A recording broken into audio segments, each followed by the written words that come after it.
Rahasia finansial budaya Jepang. Jepang, sebuah negara dengan ruang hidup yang terbatas dan sumber daya alam yang minimal, bisa menjadi salah satu kekuatan ekonomi terbesar di dunia. Rahasianya terletak pada budaya finansial mereka yang unik dan efisien. Yuk, kita selamin lebih dalam untuk mengungkap keajaiban di balik keberhasilan finansial Jepang.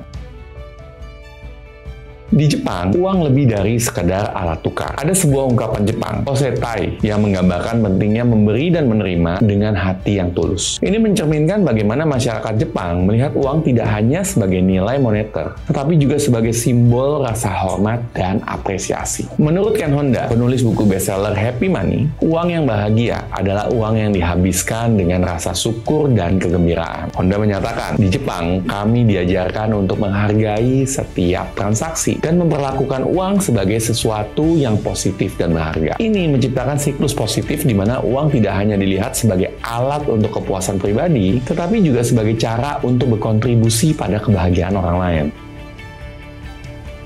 Salah satu rahasia finansial budaya Jepang adalah penggunaan kakeibo, sebuah metode pencatatan keuangan yang telah digunakan selama lebih dari seabad. Kakeibo adalah tentang kesadaran diri dalam pengelolaan keuangan, di mana setiap individu diajak untuk merenungkan dan mencatat pengeluaran mereka secara detail. Dengan kakeibo, orang diajak untuk menetapkan tujuan keuangan, merefleksikan pengeluaran, dan menyadari kemana sih uang mereka pergi. Metode ini tidak hanya membantu dalam penghematan uang, tapi juga dalam membangun hubungan yang lebih sehat dengan uang, mengajarkan disiplin dan kesadaran dalam setiap transaksi keuangan.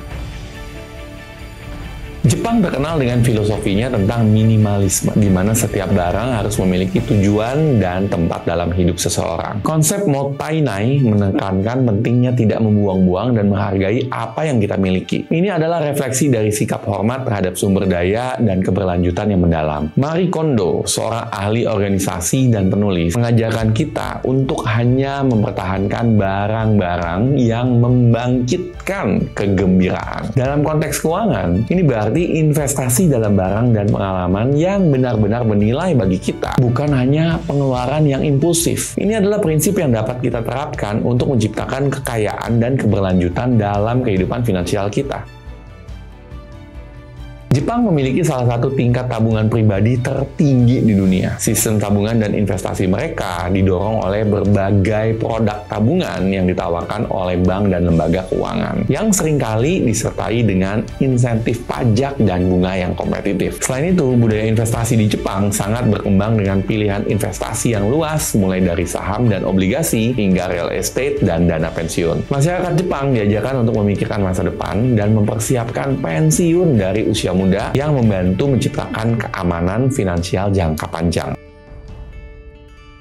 Di Jepang, pendidikan finansial dimulai dari rumah. Anak-anak diajarkan untuk mengelola uang mereka sendiri melalui otos hidama, uang yang diberikan selama perayaan tahun baru. Ini bukan hanya tentang memberi uang, ini adalah pelajaran dalam penghematan, pengelolaan, dan apresiasi nilai uang. Haruki Kono, seorang ahli ekonomis dan penulis, menekankan pentingnya pendidikan finansial sejak dini. Kono berargumen, dengan mengajarkan nilai uang dan pengelolaan keuangan sejak usia muda, kita membekali anak-anak dengan alat untuk membuat keputusan finansial yang bijaksana di masa depan. Ini adalah prinsip yang mendukung kekuatan ekonomi Jepang dan dapat diadopsi oleh negara-negara lain untuk meningkatkan literasi finansial. Dengan mengadopsi beberapa prinsip finansial dan budaya Jepang, kita dapat memperkuat keuangan pribadi dan mendorong pertumbuhan ekonomi yang berkelanjutan. Melalui penghormatan terhadap uang, manajemen yang bijaksana, dan pendidikan finansial sejak dini, kita dapat menciptakan masa depan yang lebih cerah bagi diri kita sendiri dan generasi yang akan datang. So, saya Coach Di Chandra, mau bisnis, mau sukses, ubah nasib,